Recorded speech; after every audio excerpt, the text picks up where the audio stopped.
this report comes out by this supposedly center-left group, and it says what we all know. All right, the Democrat Party is freaking nuts. They've lost their way. They don't talk to Americans anymore. They don't speak the language, and they have to get off the social issues, and they need to moderate. The problem for them is that any Democrat that tries to do those things is going to face a major primary challenge and will not be their party's nominee. Let's look at John Fetterman, for example. John Fetterman, whether he's sincere or this is all a political act, he's talking like a moderate Democrat. Not voting like one, but talking like one. Except on the government shutdown, he and Senator Dave McCormick joining in to reopen the government. What's going to happen with that? Is the party rallying around Fetterman and saying this is the direction we need to be in? No. They're talking about primary challenging him. Who can primary John Fetterman? Because the Democrat Party has let the crazies run the asylum. And until they figure out a way to exorcise them from the party, they don't have a chance of sounding like a reasonable political party. And look, we need a solid Democrat Party to compete with Republicans. It helps. Actually, it's better if the Democrat Party was a legit party because it would keep Republicans honest. It would make them actually act like conservatives. It would force them to be better. I mean, competition's a good thing. I believe that. But this Democrat Party is such a joke right now that you don't even have to worry about it. Because Republicans right now they don't have to worry about losing the majority. They don't have any competition. The competition that exists right now can win in places like New York City, but it can't win nationally. And that's the difference. So Zohran Mamdani, who's going to win in New York and become the next mayor of New York, barring some big change here, some seismic change, the guy's going to win.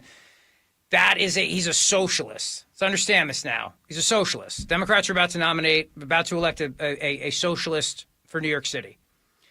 The guy who says he's the moderate in the race, Andrew Cuomo, can't beat him. He's not going to beat him. So yeah, it works in New York, and a solidly blue, lefty, progressive, which has become a hellhole in New York City. But it doesn't play outside of that. And that's the problem. That's the thing that the Democrats have to deal with, is the fact that outside of that, nobody's buying what they're selling.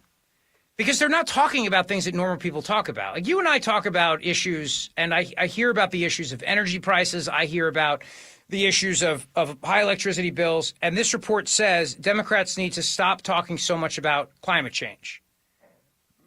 Democrats are not going to stop talking about climate change because it's a cult within their base that believes that climate change is going to kill us all. And it's also a big Fazul laundering operation within the Democrat Party, which is that we will send hundreds of millions of dollars to your pet green energy projects. So it's not as simple as the report says about Democrats need to just drop the language about climate change and focus more on issues that people care about. They're so in bed with the green energy companies, with the government subsidies and everything else, from the windmills to the solar panels to everything else. There's so much money riding on this. They can't abandon it. I mean, it's not just as simple as going out there and saying, all right, well, we think the climate is changing, but we're going to focus on issues that the American people care about. Stop. No, because when you're dealing with $600 billion in subsidies for offshore wind, solar panels, all the companies that are behind this, all of the various, and in order to sell that, to get that money, you've got to be out there scaring the bejesus out of people that the climate's going to end, that the Earth's going to end because of climate change. We're all going to die. Because if we're not all going to die, what do you need windmills for? What do you need to build these freaking massive wind turbines? The only things dying because of this are whales and dolphins as they try to build these things. But you see what I mean? If you don't convince people that there is an immediate need, it's sales 101. You got to convince people that there is an urgent need right away to get them to spend money. Same thing in politics. You can't convince voters to go along with the people who will then turn around and give your hard-earned money to all these various green energy groups unless you go out there every day and tell them that the seas are rising, we're all going to be underwater, we're all going to be dead, our kids won't be able to breathe, we can't reproduce, blah, blah, blah. And unless you do that, then you can't turn around and go, and here's $100 billion in subsidies and pass the misnamed Inflation Reduction Act, which is full of all these things that I'm talking about right now. I mean, billions of dollars of subsidies, which they get away with to their friends and their pet projects because lobbyists go in there and say, we need money for this project and that project. We got to build a wind farm here. We got to build a solar panel farm here. And then you get the Democrats stand up and go, if we don't do this now, our children will not have an earth to inherit. Like, stop. So the report says that most people don't believe it. They don't care about this. They don't want the Democrat Party focusing on this.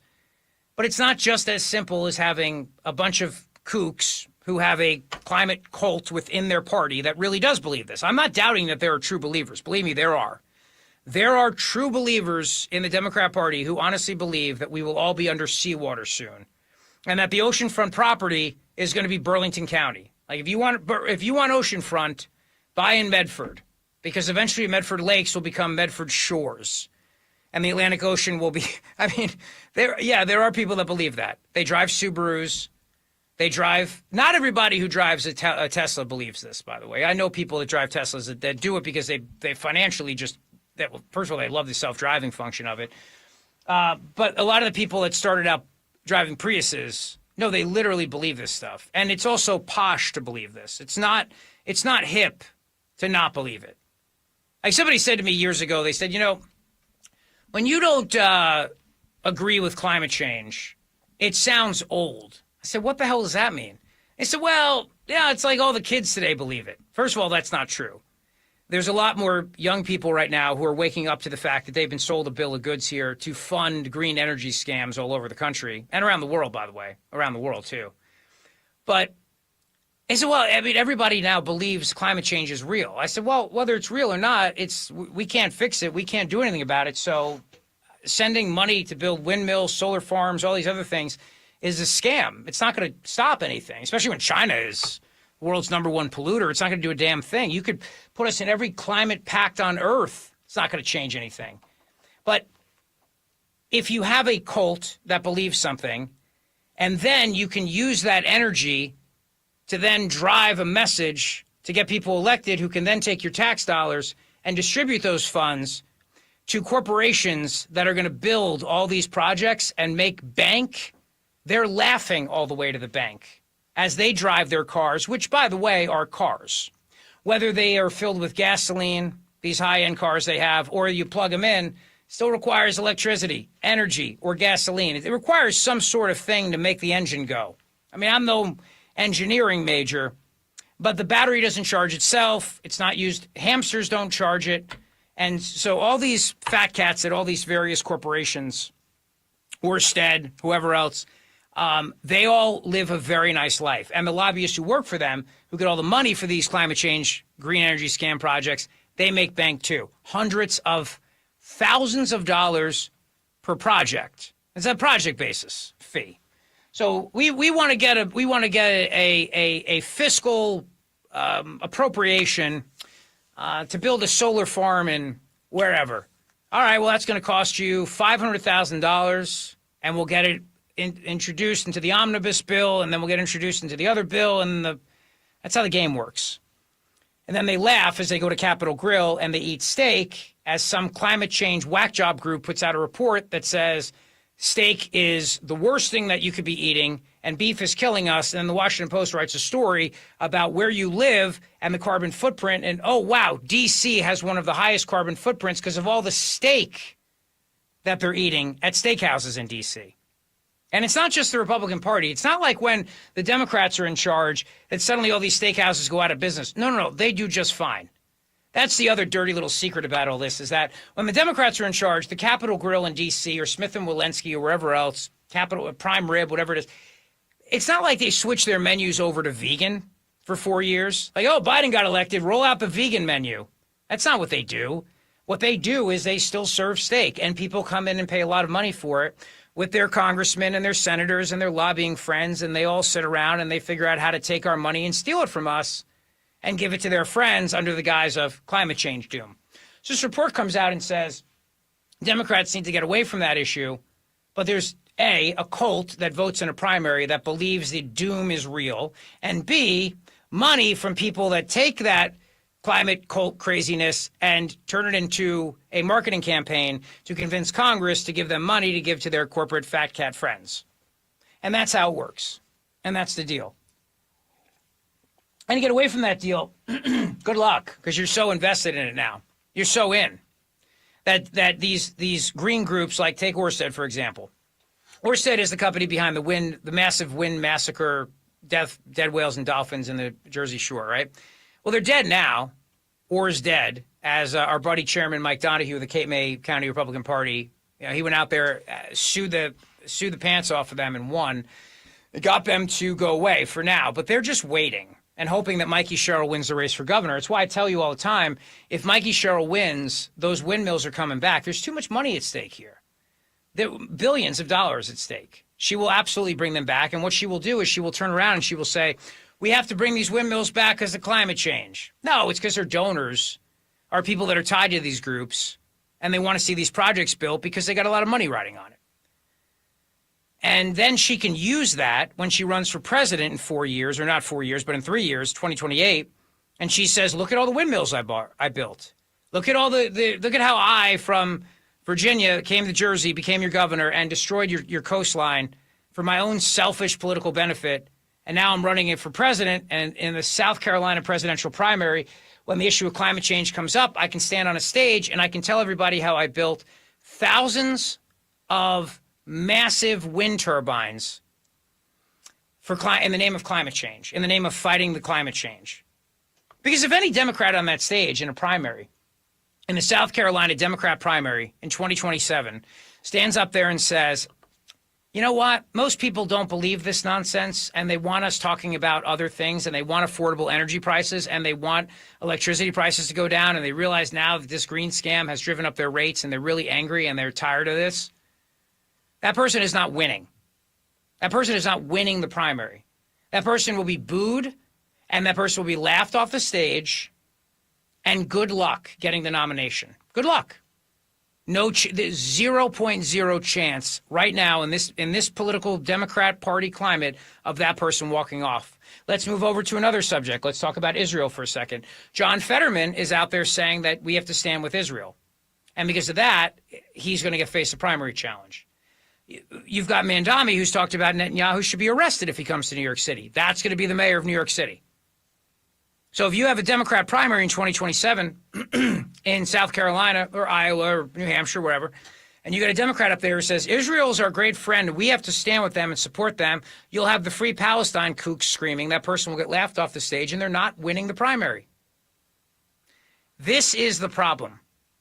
This is why Kathy Hochul yesterday at Zohran Mamdani's rally, when everybody was chanting, tax the rich, and she goes, I can hear you. And then the next day she tries to say she thought they were saying, go Bills. Go Bills.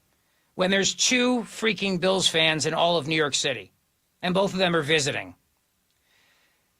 If you bill yourself as a moderate centrist Democrat and you don't play to that base now, you will lose. You'll face a primary challenge and you'll be booted out of office. So what happens? Well, take the government shutdown. Chuck Schumer now has to go along with what AOC and the squad members want, or he's done.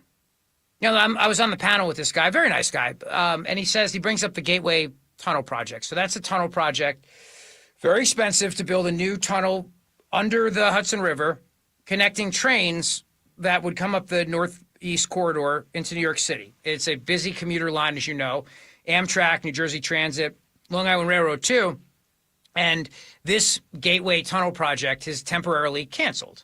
Because Trump said, all right, I'm canceling it. Like, as long as the government shut down, I have the power to cancel it. So the co-panelist brings this up, and I said, well, then reopen the government, you get your project back.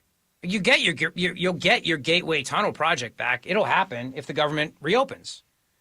So reopen the government. Like, you guys are in charge of this. You're the ones keeping the government closed. Again, today, they're keeping it closed. But if you do that, well, now you've just irked the squad. You've irked Bernie Sanders. You've irked Mamdani. You've irked all these people. So good luck. Good luck. Unless you are so safe, and let's face it, Chuck Schumer's not safe. At one time he was. That's why in the past he would always talk about reopening the government.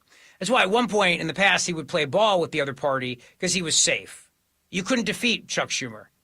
He was the Senate majority leader or minority leader, depending on the time, with a massive war chest, huge popularity, name recognition. There was no Democrat could take him on. It's just like the same of why Andrew Cuomo was a shoo-in for governor when he ran for governor. A shoo-in for attorney general when he ran for attorney general, and a shoo-in for mayor if the party had not gone freaking nuts. He'd be the nominee right now. But his dad, Mario Cuomo, the biggest worry they had in 1991, the Democrat Party, was that he was going to run because he was so popular and considered to be the centrist Democrat that he would have won the primary, and they were genuinely deeply worried about skeletons in his closet connecting to the mob. I'm not joking. That was a big risk. And they were also worried about, like, can an Italian win, blah, blah, blah. So Bill Clinton runs in 1992. And if you ever read the book Primary Colors, which is a great book, it's an okay movie. John Travolta plays the character that's based on Bill Clinton. It's okay. I mean, book's much better. When that book came out, it took everybody, Washington by storm. And the Cuomo character is a guy named Ozio, who's the governor of New York State. And they're all worried he's going to wind up running and winning because he's so politically powerful and popular. And the book's all about how Bill Clinton, with a pseudonym, because the book was written anonymously, but it's based on the 1992 political primary, says the party has to move to the center. But you could do that back then because you didn't have social media. So you didn't have TikTok influencers and all these other people who are driving the party even further to the left now than it already is. And you didn't have to worry about making people on TikTok angry. And you didn't have to worry about all that stuff back then. So you could stand up there and say the Democrat Party has to moderate, and you could win a primary on that. Although Clinton did not win at first. He came in third in New Hampshire against a very liberal guy named Paul Tsongas, who ultimately wound up having heart problems and couldn't be the candidate. And Bill Clinton wound up winning the nomination on the basis of being a new kind of Democrat. That's not going to happen now. It can't happen now. The idea of Bill Clinton in the 90s working with the Republicans and Newt Gingrich to get a balanced budget, that can't happen now. No freaking way. Because the Democrat Party has gone so far to the left, and their base has gone so far to the base drives the party, and the energy in the room is the energy that is exhausted by AOC, Mamdani, Bernie Sanders, et cetera, et cetera. And if you don't placate to that, you're done. Name your issue. Name any issue, and I will tell you that if you don't go as far to the left as you possibly can on that issue, you're done. As this report comes out and says the Democrats need to be moderate and centrist. Like, they got to stop with all the LGBTQ plus IA, every letter of the alphabet plus numerical symbol. Like, enough is enough. Good luck. Good luck with that. You try to do that. You try to say we need to keep that stuff out of our schools, for example. Like, Mikey Sherrill's running on the fact that we need to have LGBTQ plus IA, every letter of the alphabet plus numerical symbol curriculum in our classrooms, and parents can't opt out of it, and she won the primary. I mean, she may pretend to be a moderate, but she's radical on all these positions. She's as radical as they come. So good luck. If you want to try to get away from that issue, good luck. So the Democrats have a major problem. They are royally screwed. And this is what happens when you let crazy in. You got to feed it. You know, you got to give it a place to rest. Got to give it food, shelter, water. And then crazy grows. It's like Gremlins. We watched Gremlins with my kids the other night. First of all, I forgot actually how that movie can be a little scary. But luckily my kids they knew right away the Gremlins were kind of puppets. Like, even Claire, who's 9, was like, Dad, that's a puppet. I'm like, all right. You know, when I was a kid, it scared the hell out of me, but in a fun way. But as I'm watching Gremlins, I kept thinking about two things. Number one, this movie can never be made today because it's all about how foreign components are getting into American products and the foreigners are taking over everything. That's where the guy is like, they're gremlins. You know, the truck won't start. He's like, freaking foreigners, gremlins, you know what I mean? And the whole thing is about this mogwai who the guy buys in Chinatown.